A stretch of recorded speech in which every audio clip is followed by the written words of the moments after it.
গাধাকে সৃষ্টি করার পর তাকে বলা হলো সকাল থেকে সন্ধ্যা পর্যন্ত তাকে ক্লান্তিহীন পরিশ্রম করতে হবে, সারা জীবন তাকে পিঠে ভারী বোঝা বইতে হবে, খেতে পাবে শুধু ঘাস, আর তার মাথায় কোনো বুদ্ধি থাকবে না। তার আয়ু হবে 50 বছর। গাধা করজোড়ে সৃষ্টিকর্তাকে বলল, আমি এত বছর বাঁচতে চাই না, আমাকে 20 বছর আয়ু দেওয়া হোক। সৃষ্টিকর্তা সেটাই মঞ্জুর করলেন। কুকুরকে যখন সৃষ্টি করা হলো তখন তাকে বলা হলো যে সে হবে মানুষের সবচেয়ে বড় বন্ধু, কিন্তু সে খাবে মানুষের উচ্ছিষ্ট, এবং তার আয়ু হবে 30 বছর। কুকুর সৃষ্টিকর্তাকে বলল, আমি এত বছর বাঁচতে চাই না, আমাকে 15 বছর আয়ু দেওয়া হোক। সেটাই মঞ্জুর করা হলো।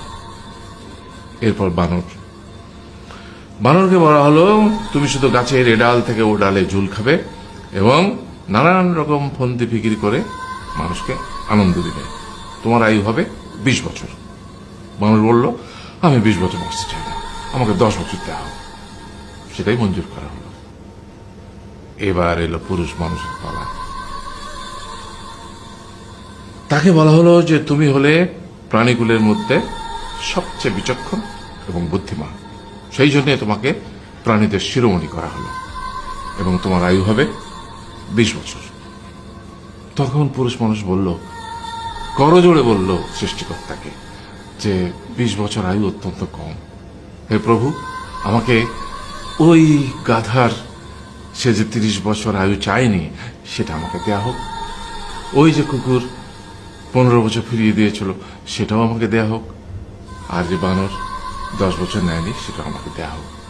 20 বছর অত্যন্ত কম, আমি দীর্ঘদিন বাঁচতে চাই। সৃষ্টিকর্তা সেটাও মঞ্জুর করলেন। তারপর কি হলো? সেই থেকে ছেলেরা পুরুষ মানুষ হিসেবে বাঁচে 20 বছর, তারপরের 30 বছর সংসারের বোঝা পিঠে করে বয়ে বেড়ায়, সেটা কার মতো? গাধার মতো। তারপরের 15 বছর সে তার ছেলে মেয়েরা যা দেয় সেই রকম ঠিক কুকুরের মতো উচ্ছিষ্ট খেয়ে বাঁচে।